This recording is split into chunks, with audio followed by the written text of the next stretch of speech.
Hello guys, আজকে দেখা করতে গেছিলাম ডরিমনের সাথে। তো ডরিমনের সাথে দেখা করার পর নবিতা আমাকে তার বাসায় নিয়ে গেল। তো নবিতার সাথে বাসায় যাচ্ছি রাস্তায় এখন।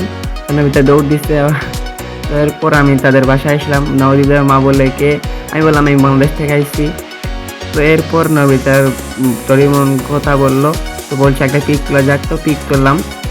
খুব সুন্দর মতো একটা পিক তুলে চলে আসলাম। এরপর সুজুকা আমাকে ডাকছিল। তো আমার সবাই আবার সুজুকা আমি নবিতাতে যাচ্ছি।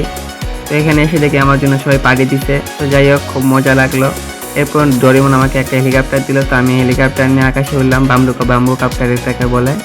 বাম্বু কাপ্টারে খুব সুন্দর মতো উঠলাম। এরপরে একটু মাঠে এসে তাদের সাথে কথাবার্তা নাচ গান করে চলে আসলাম। এরপরে ডোরেমনের সাথে ভালো মতো কথাবার্তা বলে তো আমি বাসায় চলে আসলাম। এই ছিল ভিডিও। হ্যাঁ গাইস, ভিডিওটা কেমন লাগলো আপনাদের অবশ্যই কমেন্টে জানাবেন। আর এইরকম ভিডিও চাইলে অবশ্যই আমাদেরকে কমেন্ট করবেন। এই পর্যন্ত আজকে ভিডিও, তো গুড বাই, আসসালামু আলাইকুম, গুড বাই, সাবস্ক্রাইব